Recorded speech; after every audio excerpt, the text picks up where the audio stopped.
All right. Big thanks to Wild Bunch Catering for bringing the food for us. And a big thanks to each and every one of you for coming out today. I really appreciate it. My name is Trevor Godfrey from Godfrey Media Group, and I'm proud to be the presenting sponsor for Ask an Expert in 2017. The idea is to just bring people out to kind of educate you on topics that might help you as you run your businesses. And so today we've got Lynn Ruby here to talk about marketing. Some of you may have heard of her, some of you may have not, but she's a very big deal in the area as far as marketing experts go. And I'm going to not do her an injustice. I'm going to read a little bit. Lynn Ruby is a leading authority on marketing and is passionate about removing the fear and confusion that often surrounds the world of email marketing, social media marketing, video marketing, and websites. She's spoken to thousands of business owners, explaining complicated technical and marketing concepts in ordinary, everyday language so they can make clear-minded decisions about what to implement in their business and how to make it a reality. She's the founder and president of Ruby Marketing Systems, a digital marketing services firm, an authorized local expert for Constant Contact, and a regular trainer and presenter for SCORE, as well as the Small Business Development Center. So I don't know how much more of a pedigree you need than that. Without further ado, let's hear from Lynn Ruby. One bit of housekeeping. If you go to ask a question, all of us can hear you, but we are recording this, and we'd like to have your questions, so let me run this mic over to you. Thank you very much. It's wonderful to be here this morning, and it's good to see a packed room. Isn't the food fantastic? Yes. Oh, thank you for that. So, good morning. We're here to talk about marketing trends, are we not? Okay, guys.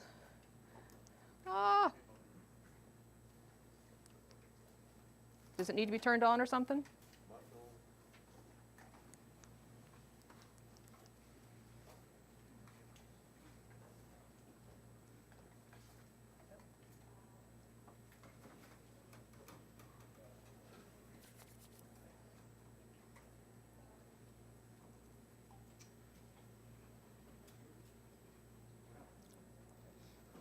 Yep. She's magic. We're here to talk about marketing trends. I just sat down and started eating with Mark here from Magic Touch, carpet cleaning. Yes. And he said he signed up like 3 weeks ago, and he looked at the topic and he said he knew he needed it, but as he was driving in here today, he totally forgot what it was that he signed up for and why he was here. But he's here anyway, right? And so trends are really a lot of fun to talk about, aren't they? I mean, trends, even going back years and years, we can think of things like the hula hoop and the pet rock and all of these things. These trends that were really hot at the time, and there's even some trends today that are really hot right now, and they're a lot of fun to talk about. But I'm here to tell you that all of these, I have 7 trends that I want to share with you this morning. They're all marketing trends. They're all valid marketing trends. They're all trends that you, as relatively small business owners, can implement. They're absolutely doable. They're not pie in the sky, okay? They're things that you can actually do and get accomplished and see results from. However, there's a problem, okay? And here's our problem. Did you know that every 60 seconds, there are 4 million text messages sent? Did you know that every 60 seconds, there are 2.4 million Instagram posts? And every 60 seconds, there are 4 million Facebook likes and 2.5 million emails every 60 seconds. Which means that every 24 hours, 2.5 exabytes of data are produced. Anybody know what an exabyte is? No. It's not one we've heard yet, is it? It's coming, okay? Which is equivalent to 530 million songs, 150 million iPhones, 5 million laptops, 90 years of HD video, and 250,000 libraries of Congress. Every day, okay? Every single day. So I'm here to tell you that in 2013, the total data in the world was 4.4 zettabytes, and by 2020 it's projected to be 44 zettabytes, which is bigger than an exabyte. 1 zettabyte equals 44 trillion gigabytes. So you know what? I got 7 marketing trends for you, right? And 7 marketing trends are going to help you get out there and compete against all of this stuff that's also out there. Do you think you have a chance in hell? Yes. No. You don't, unless you do something very specific. And really, I'm going to share with you 7 trends that are 7 valid, doable ways of getting more stuff out there, of joining all these zettabytes, okay? We can get your stuff out there, yeah. We can do that, and that will be good. But unless you do this one thing, I don't really care about any of those 7 trends. They're not going to help you anyway. There's one thing you need to be doing when you're putting out this content that's going to make the difference, no matter what trend you use, no matter what method you use, no matter if you don't use any trends at all and you use simple old-fashioned paper. So this is actually what matters, okay? To help us get beyond this point where we're thinking about the zettabytes and we're putting out our little bitty posts, right, on social media or an email or on our website. So this is what I want you to be sure to walk away from here today with, is this gift that I have for you. And this gift is what you need to do to cut through all of that content, all of that data, all of that exabytes and zettabytes that are out there that you're competing with everybody else in the world around, okay? And that is this: insight. I just shared with you how much content is out there. It is overwhelming. Are you overwhelmed by all the content that's in your life? The emails, the social media posts, the Instagram, the Facebook, the Twitter, the LinkedIn, all of the stuff that you have to keep track of, right? So content, content, content. Content is king. How many times have we heard that? I want to tell you that content is no longer king, because look at all the content that's out there. The key is, when you're putting out your stuff, when you're publishing your content, make sure that in the process of doing that, you're providing insight. Because everybody else you're trying to talk to also is also overwhelmed and completely frustrated by trying to take in and digest all of this content. And unless you give them insight around it, you're just adding to their overwhelm and their confusion. And that's not something that they are going to welcome from you. So insight sounds great, doesn't it? What the heck is it? What am I talking about? So let me give you some ideas around what insight might be for you. Insight can be something like, in your content, you provide some type of entertainment, if that's appropriate for your business. It could be an experience that you provide for your customers. For example, I did a speaking event at Harley-Davidson of Scottsdale about 2 months ago. Largest Harley-Davidson dealership in the world. Fantastic facility. And when you walk in there, you immediately start to have an experience. The whole Harley-Davidson brand is about an experience, the experience of freedom and the experience of speed, the experience of being independent and somewhat of a rebel by buying a motorcycle. So they provide an experience in all of their content, whether it's their emails or their social media or their events or their physical place of business. Insight can be, this is a big one, clarity. When you can provide clarity for your audience around your particular topic, you have given them a wonderful gift. Because they don't know as much about your topic as you do. So if you can give them a clear path to what they want to accomplish and how to accomplish it, you're providing clarity for them rather than just dumping content on them. Clarity is what I hope to provide you today around the topic of looking at marketing trends. Okay? Clarity is a big one. Inspiration. Inspiration can be part of the insight that you provide for your customers and clients. And basically, the concept of when they look at what you share, your content, your insightful content, they say to themselves, I never thought of it like that before. And when you can create that aha moment and that light of understanding in your customers and potential clients, then you've provided them insight, and that's something very different from what a whole lot of the rest of the world is doing. So, as we talk about these 7 trends, I want you to think about how, if this is a trend that you feel you should implement or improve in your business, how are you going to apply the concept of insight to these 7 trends? Okay? So I could stand up here and just share with you 7 trends and just say, hey, go on your way and implement them, right? But I would be doing you a disservice if I didn't also tell you that this is the most important overriding piece of it, that you've got to provide that insight in everything that you're doing out there around your topic area. So, you ready to hear about the 7 trends? Yes. All right. Oh, wait a minute. I have a few more things here. Insight. Something blatantly obvious to the man on the street, but it's news to the marketing department. We often don't even see our own insight. So one of the best things you can do to provide insight is to ask your customers what they're concerned about around your particular area of business. Insight is the why rather than the what or the how. And insight is pretty much like a refrigerator. Okay? The moment you look into it, a light comes on. So again, it's that aha moment that we want to be sure you're providing for your customers and clients.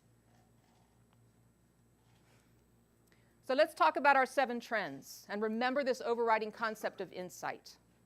And as we talk about these 7 trends, you may think to yourself, you know what, I'm already doing that, okay? However, if you're doing it and not providing insight, that's the tweak I'd like to suggest that you make to that piece of your business. So I'll share with you, these 7 trends, I picked them. You may consider me an expert, you may not. But they're ones that I picked, and I picked specifically for localized, independent, smaller businesses in our community so that they can implement them. These are nothing that are impossible for you, okay? And some of them you may already be doing. But the first one is mobile first. If you are not currently designing your website, your emails, your social media posts, everything you're putting out via the internet so that it is digestible, first and foremost on a mobile device, you're doing yourself a big disservice. We need to design for mobile first. 70% of internet use is now on a mobile device. We should all know this instinctively ourselves, right? Because we're always looking at our mobile devices on a consistent basis for almost everything. It was back in 2014 that we hit the point where it was equal between desktop and mobile internet usage, all right? And since then, mobile has just skyrocketed and desktop has started to decline in terms of the usage of the internet and what we're using to access it. So it's critical that you look good and communicate well via the mobile devices, because we don't get to decide which device people use. Wouldn't that be nice? Because it's a hassle to create for mobile, honestly. But we don't get to decide which device people use to look at our content. They do. So that's the reality in the world that we live in. If you do not know whether or not your website is mobile friendly, do a quick Google search for the term mobile friendly test. And you will get to a page where you can insert your website's URL. Google will do a little analysis and tell you whether or not it considers it to be mobile responsive, mobile friendly. You may look at your website on your phone and say, I think it looks great.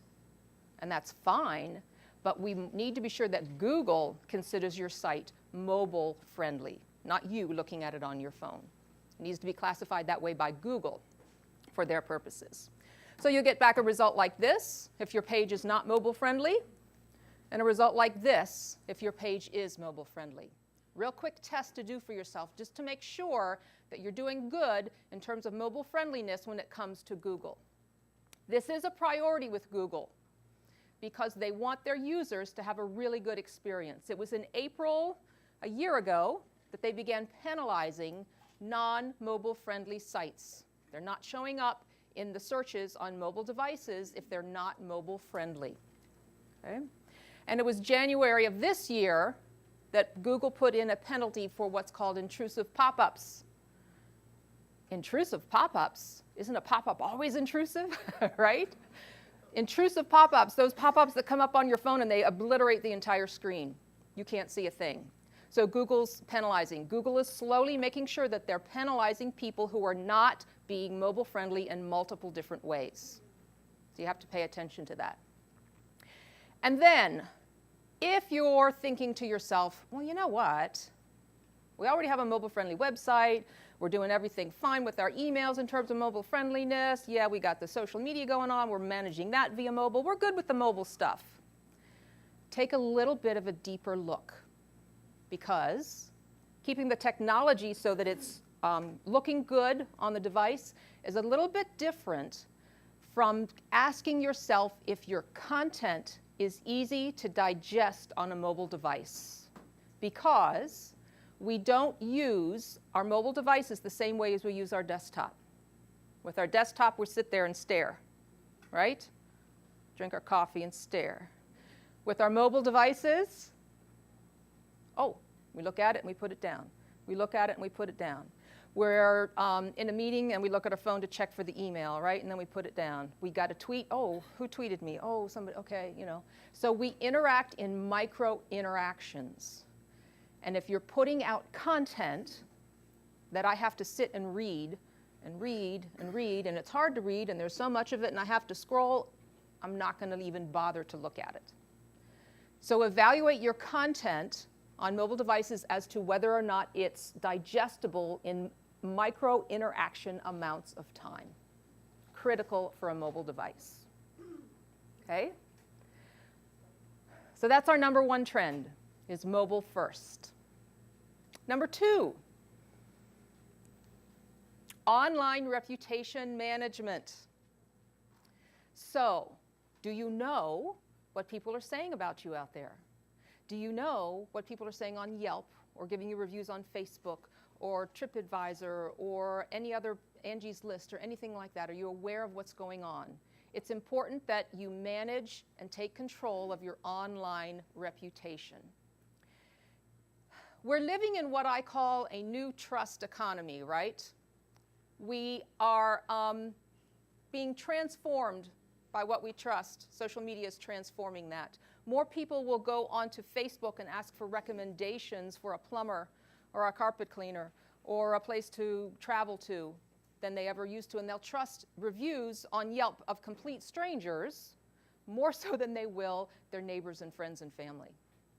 So we're living in this new trust economy, and part of it is fueled by the fact that the big guys have really let us down.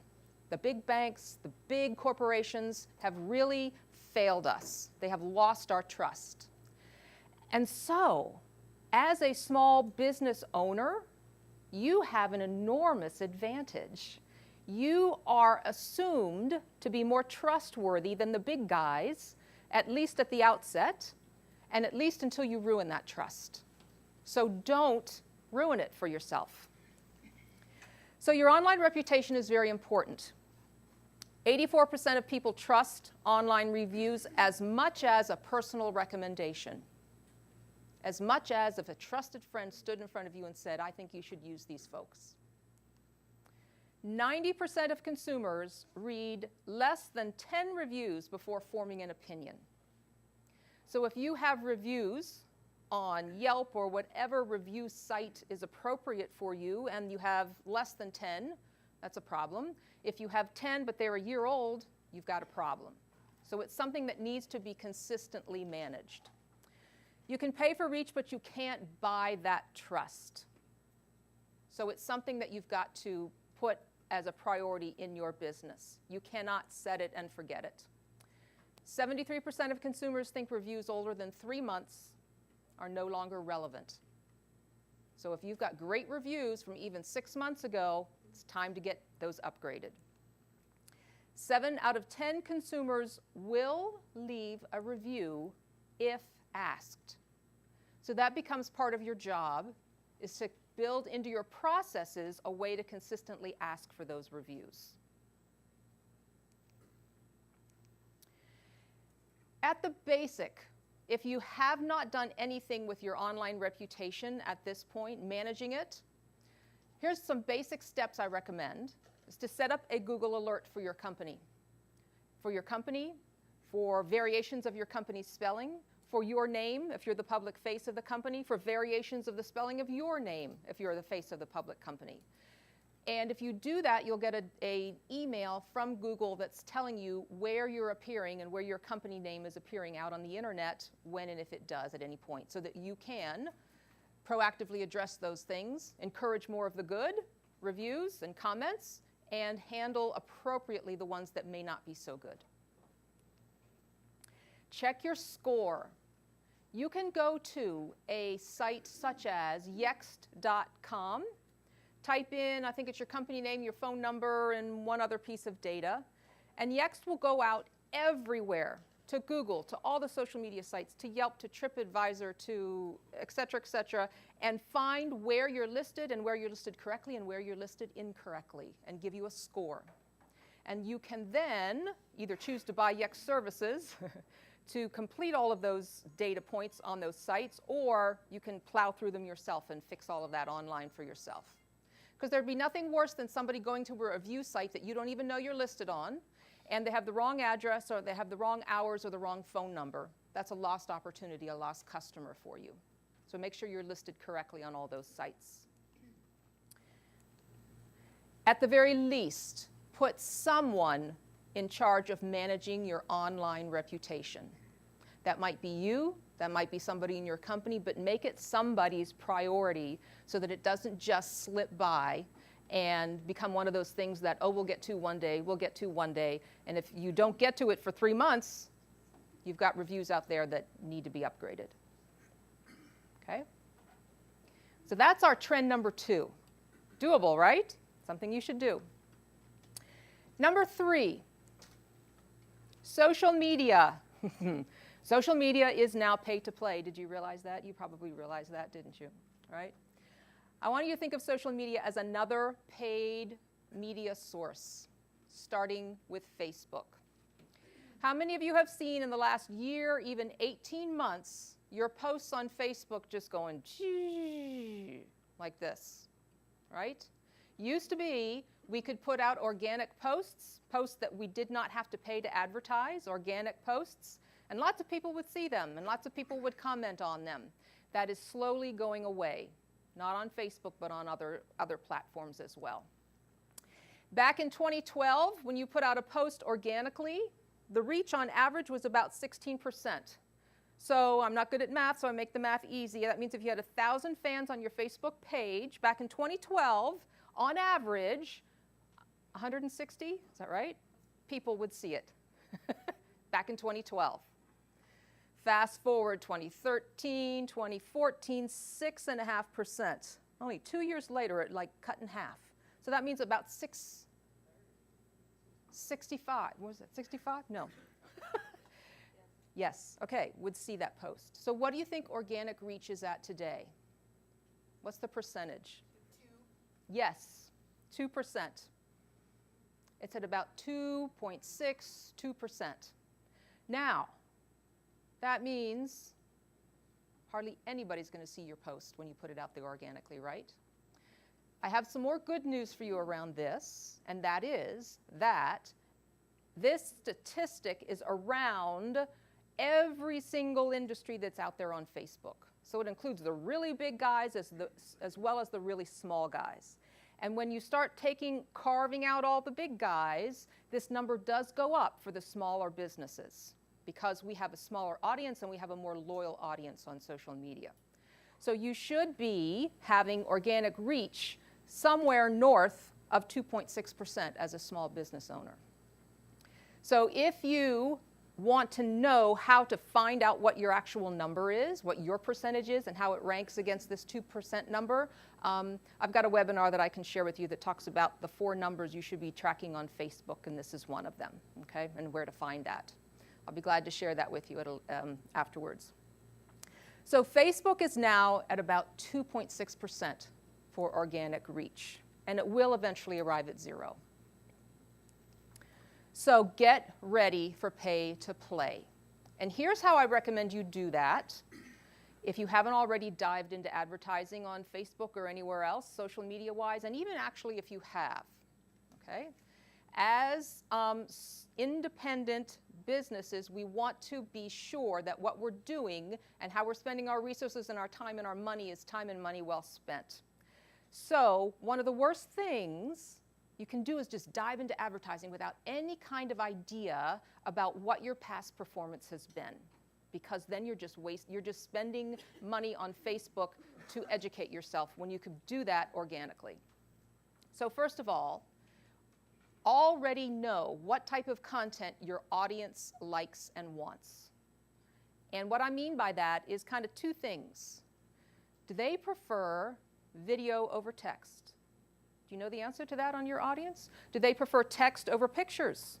Or do they like pictures best of all? What do they respond to the best? Okay? And if you discover that your audience just really does not like video, as much as all the experts are telling you how great video is and how powerful it is, if your audience doesn't like it, then you don't use it, just because it's the thing. Okay? So learn from your audience, from your customers, from your clients, from your members, what they prefer, and give them more of that. So I wouldn't want you, in that example, to go out and start doing video advertising on Facebook and finding out that way that your audience doesn't like video. Okay? Find that out from your organic posts first. The second piece of this is, what type of content do they like? Do they want to know more about, we'll take our carpet cleaning here, do they want to know more about, do they like posts about how to do it themselves, okay? Or do they like posts more about what your company is all about? So find out what type of content they like rather than just guessing or giving them what you think they like.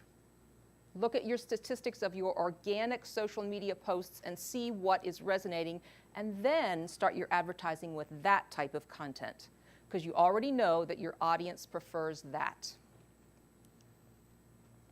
Provide insight, right?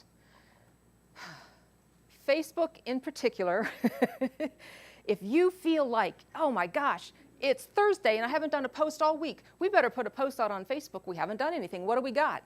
Okay, yeah, that looks good. Let's put it out. I don't think that'll do very well, but we got to get something out, right? So send it out on Facebook, post it there, and it just is a dud. Nobody likes it. Nobody interacts with it. You know what you've just done? You feel good because you got something out there, but you know what you just did is you taught Facebook that your stuff isn't really that interesting. And Facebook calculates that into their whole big algorithm, and they say, give this guy less visibility. That 2.6%, I think we'll notch that down a little bit for him, because he's not providing interesting content.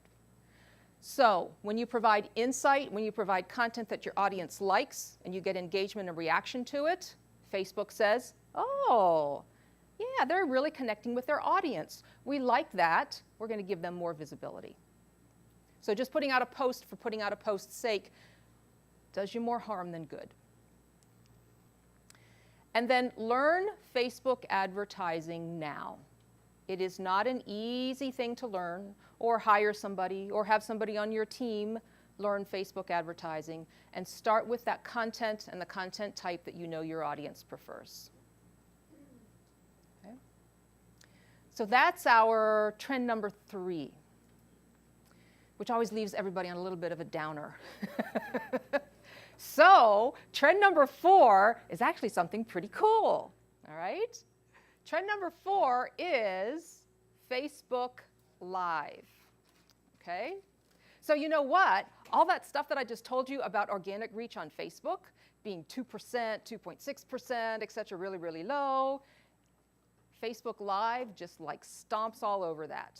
Facebook Live doesn't even categorize, is not even included in that category at this point in time, okay?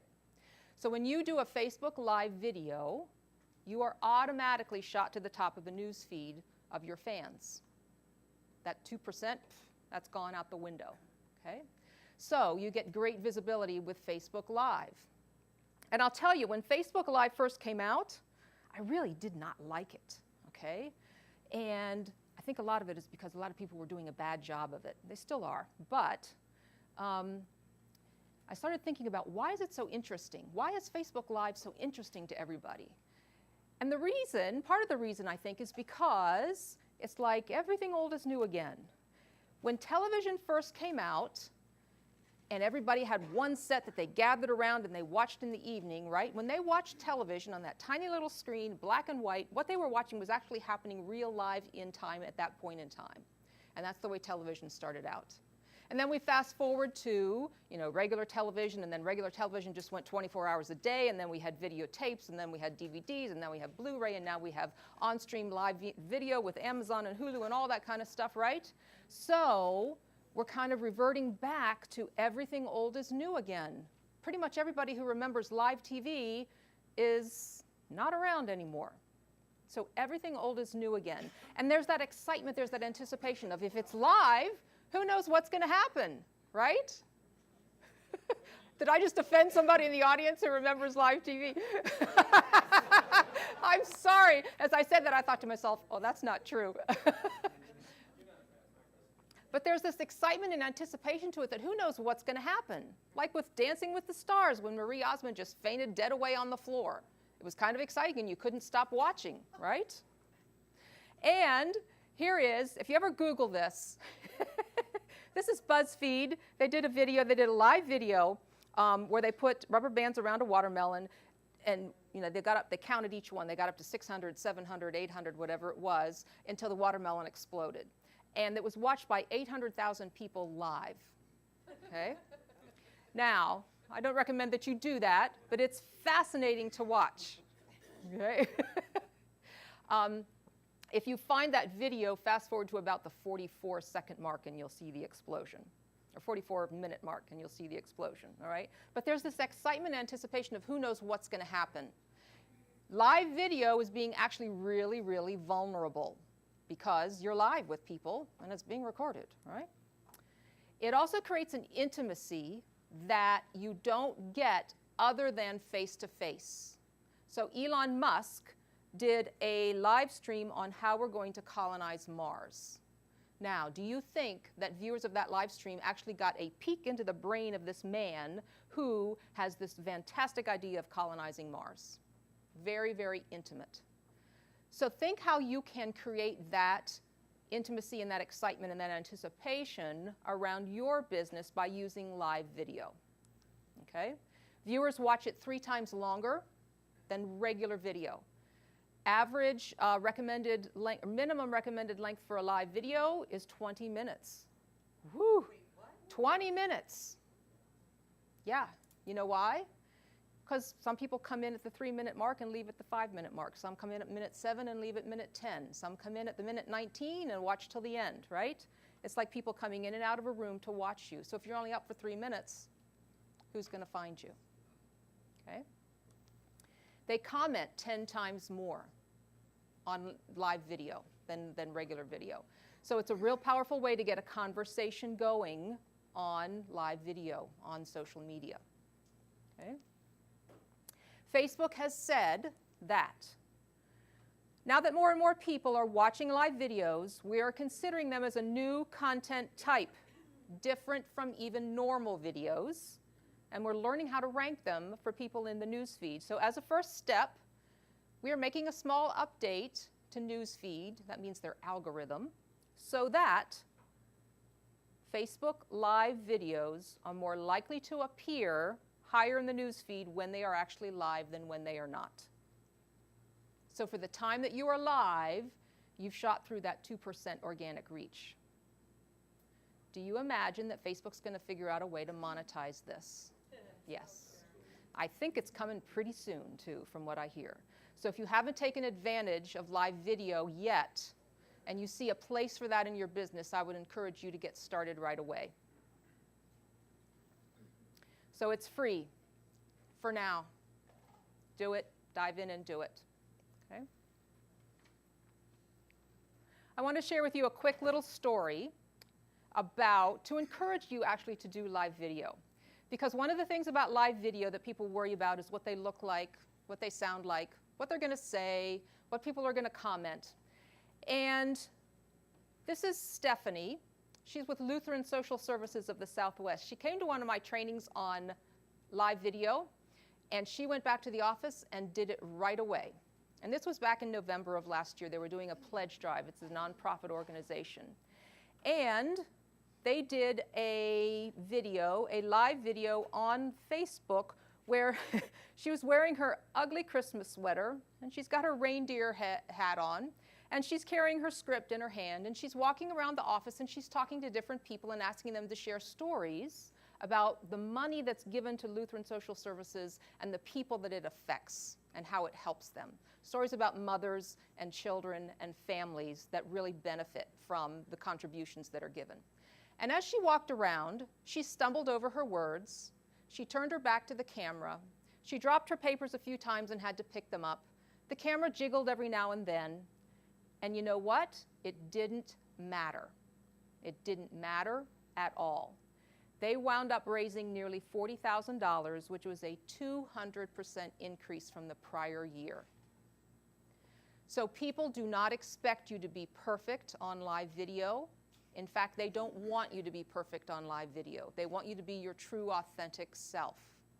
So don't worry about being perfect and packaged and everything in place when you're doing live video. So that's trend number 4, is our live video. Number 5,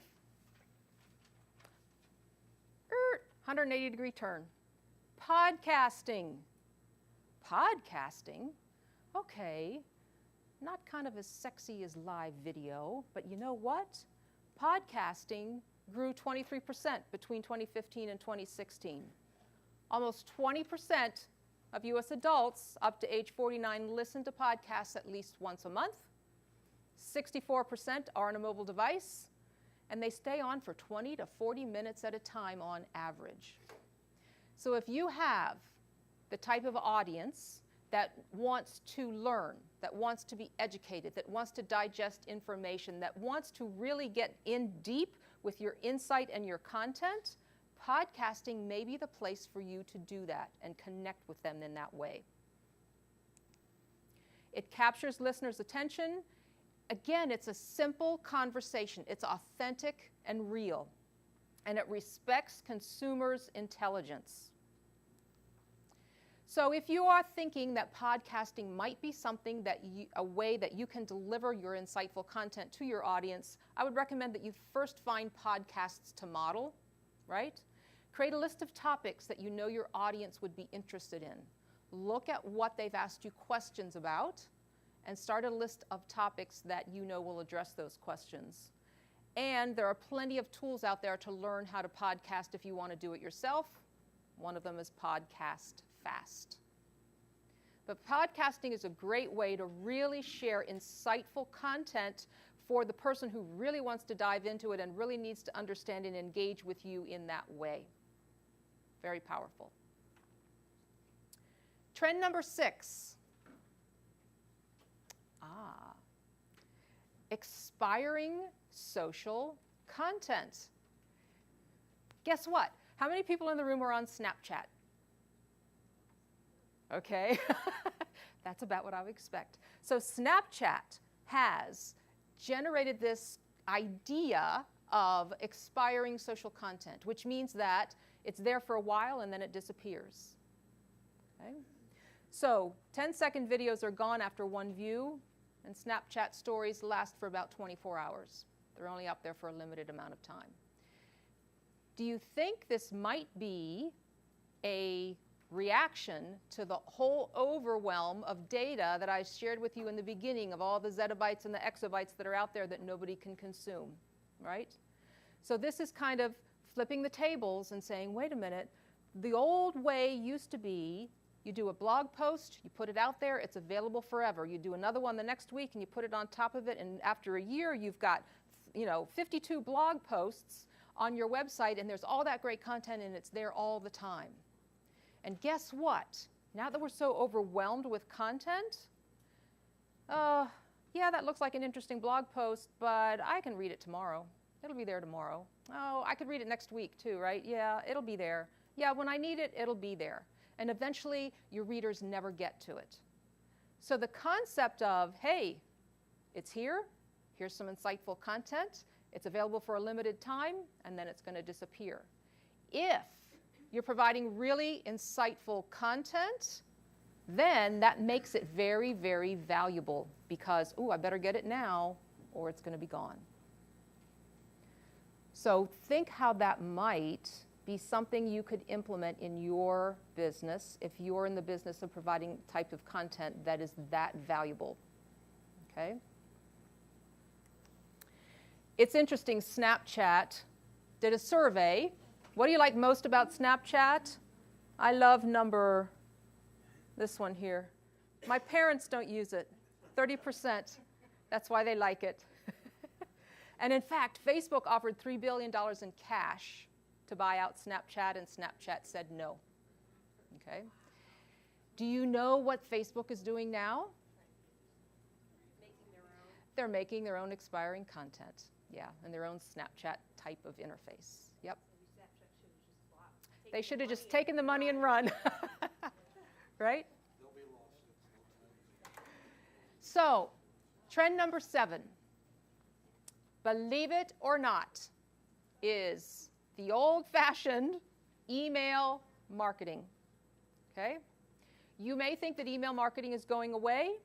However, it is not. It is still the most effective for acquisition and retention. It's the fastest growing channel for ROI. The ROI on email is about $44 for every dollar spent. It's very powerful. 73% of marketers rank email as excellent or good when it comes to return on investment. In fact, email, you think social media is the new big thing, right? And it is. It needs to be used and it needs to be integrated. However, email is still outranking social on many performance statistics except one. So the first online check of the day in this survey is 58% email, 11% Twitter, 11% Facebook, 2% Twitter. Okay? The only place that social media statistically beats out email is on the, nope, where'd it go? Yes, content sharing. Yes. People don't share emails, but they share social media. Okay? That's the statistic that social media beats out email on. However, what this tells us is don't neglect your email. As you're using email, let's think back to our first trend. Make sure it's mobile friendly, looks good on a mobile device. Make sure that it can be digested in that micro interaction amount of time, right? And make sure that it's insightful content on your emails. The millennials, the Generation Y, and the Generation Z are using email. 18 to 64-year-olds, 72% check their email on a smartphone. 91% up to 4-year-olds check their email on a smartphone. Up to 34 ages, 83% use email. And 58% of millennials say email is their preferred method of communication with brands. And 68% of teens and 73% of 19 to 34-year-olds want businesses to communicate with them via email. So don't think of this as, it's got to be done differently than it used to be in the old days. Sending out a newsletter doesn't cut it, but sending out really good, insightful content in a micro, mobile way is where you want to be with email. So mobile-friendly, micro interactions, and personalized and integrated with social media. Okay? So those are our 7 trends. Let's just review them real quick here.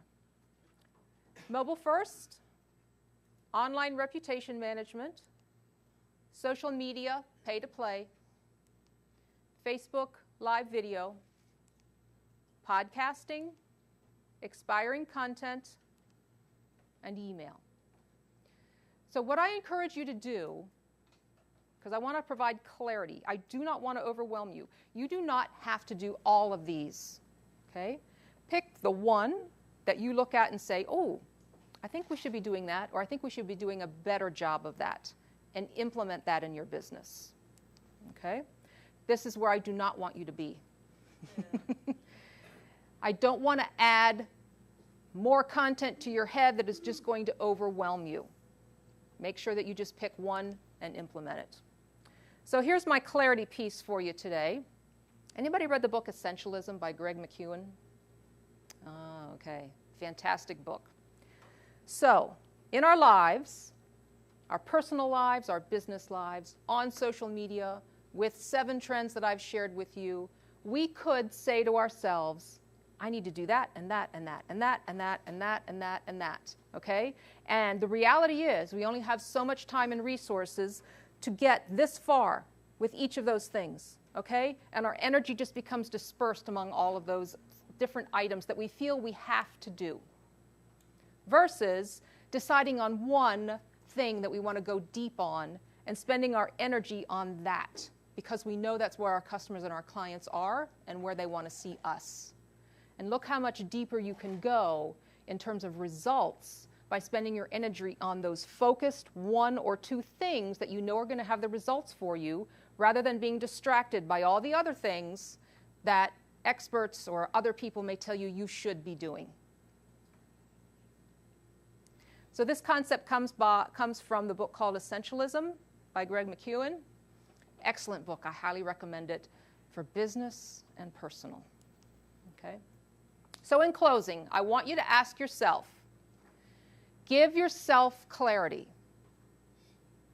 Think of the trends and ask yourself, which one do I just look at and go, yep, that's where we need to work? And then ask yourself, okay, which one will help my customers or clients the most? Which one will reach them the best? Which one will give them the best information, the best access to me? And also, which of them I look at and I go, nope, not for us? You look at it and you say, not for us? Wipe it off your list and don't worry about it, just because I stood up here and told you it was something that was a trend. Okay? Choose those things carefully. And regardless of which trend you feel is right for you, make sure you're providing that insight for your customers rather than just dumping more content onto them. Give them the gift of clarity, give them the gift of insight rather than just providing more overwhelm. Okay? So that's what I want to leave you with today. Last sentence, please. I'm sorry. Give them the gift of clarity rather than dumping more. What did I say? It's on the video. Give them the gift of clarity versus dumping more content on them, which just makes them feel, you know how you feel when you're overwhelmed, right? You can't do anything. You're kind of paralyzed. You don't want to do that to them as well. Around your topic area, around your expertise, around your business subject, give them the clarity. Okay? So that's what I hope you leave here with today. We did leave a time for a few questions at the end. Where's Paulette? Are we good? Okay. Does anybody have any questions?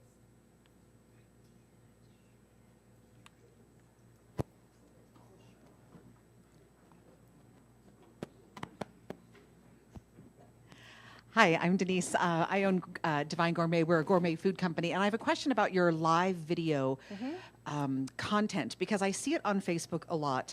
And one of the reasons I haven't jumped in on it is because Facebook is so peripatetic, and what's good today is bad tomorrow. How do we know that this is something that is worth us investing our time in getting done well, and it's still going to be valuable to us before the trend is gone and we're on to the next 7 trends?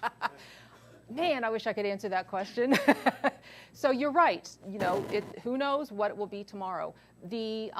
What I recommend with any tool or technique, and we're talking about Facebook Live right now, but this would apply to any tool or technique, right? And that is, make sure you approach it with a specific strategy as to what you want the end result of, in this case, live video to be for you and your business and your customers. What do you want them to walk away with? What do you want to gain from it? So that means determining what you're going to ask them to do as taking the next step with you. Any interaction with our customers, prospective clients, we want to make sure that we are advancing the ball down the field. okay? Which means if we're way down at the beginning of the kickoff, we're just going to advance it 10 yards, right? What could that mean? That could be joining your email list. That could be, calling you up and just visiting the store. That could be downloading a coupon.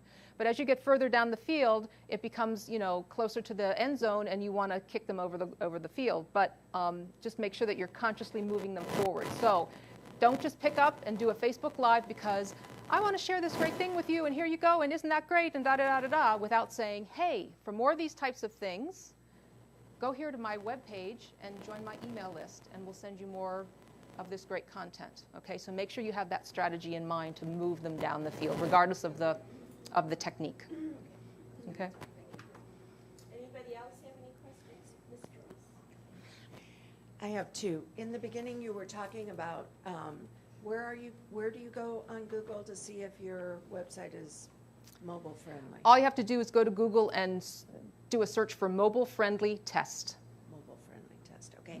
And then my second question was on the online management, reputation management. You kept talking about upgrading your review. How do you do that? Upgrading your review. Yeah. Oh. That your reviews. So when people give you reviews, right? What review? So people review you, and it's a good review, assuming, right?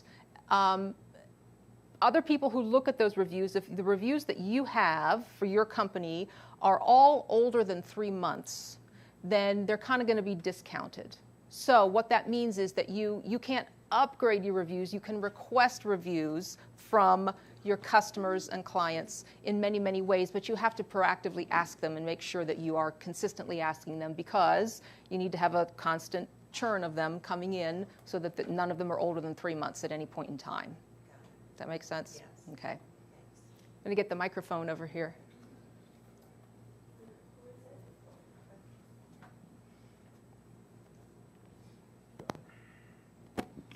Thank you. I'm Marcia Spiker with Assistance League of East Valley.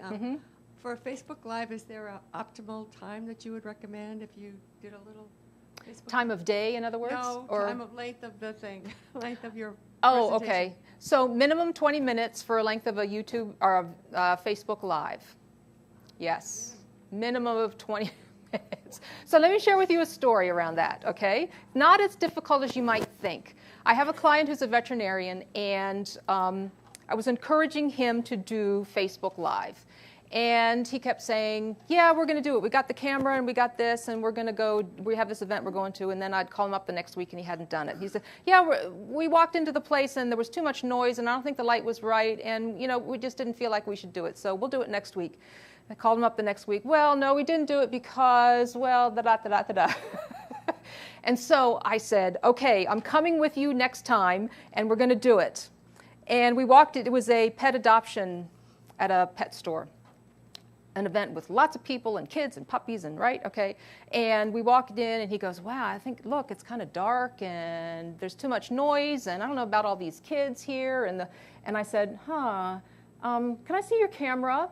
So I took his camera and I turned it on and I put it on him and I said, go. And recorded him for 20 minutes. And I asked him questions. I said, what kind of puppies are these? And what kind of food do they need? And, how are they good for kids or not? And do they need a big backyard? Just basic questions about the puppies that were available for adoption. And he was nervous at first, and then he got into his comfort groove, and he was just talking, right, about what was going on. And often I'd ask him the same question again, because people come onto a video, and then they leave, and then different people come on. So you can repeat the same questions. And then after about 25 minutes, I said, okay. I said, I think it's time, we're good. And we logged off. And he said, that was 25 minutes? He said, that felt fast. So it's not as horrible as you think, because it's not a performance, okay? It's just talking to your audience about what you already know the best. So is that a requirement of Facebook? Do they want it to be? It's not a requirement. Okay, it's a recommendation. Okay, yeah. Thank you.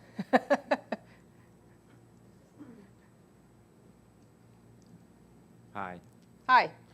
This is Dave with Bring Marketing. You had an interesting statistic up there with the compared to the email marketing, the Facebook usage. and I think it was Twitter that it Yeah. was comparing it to. And the interesting one that caught my eye was the customer capture, or capturing a customer, where email was 7% and Facebook was less than 1% and Twitter was 0%. So how would we convince a customer to spend money on Facebook or Twitter if you're not going to capture a customer? Let's go back and find what that said. Okay, I think I know. You're talking about that. It's towards the end. Yeah, it's the, it's almost there. Customers acquired? Is that what you're Yes. talking about? Yes. Ah, okay. So customers acquired, email 7%, Facebook less than 1%, Twitter 0%. Okay. So this is why using social and email together is so important. And what I see a lot of people do on social is they go out on social media and they play out there. And they share and they engage and they post content, and that's all they do. They live out in the social media world. And never once do they ask, or very rarely do they ask people to take the next step with them or to move the ball down the field by saying, hey, join our email list. And why should you join my email list? It's because you get better content there, or that's where we distribute our coupons, or that's where we talk about pre-sales, something special, okay? So when you're out on social media, because it's not a great way to acquire customers, it's not, right? You've got to make sure you've got a strategy in place to move them into moving the ball down the field. One of the best things from social media is to ask them to join your email list. It's the logical next step. Okay. Great answer. I think we had a question over here. Hi, I'm Lauren Bartle from the Autism Academy. Trend number 3 was focused all on social media. However, we pretty much focused on Facebook. So my questions are, do you believe that we should invest in promoting on other social media platforms such as Instagram? And do you believe that you can have too many platforms? First of all, I absolutely believe you can have too many platforms because, like with our last diagram with the circle and the arrow, you may not be able to manage all of those internally. Okay. Second, all of your audience, your primary audience, may not be on all of those platforms. So you have to know where your audience is playing and where they're socializing on social media in order to help you make the decision as whether to be on a particular platform or not. So if you are on,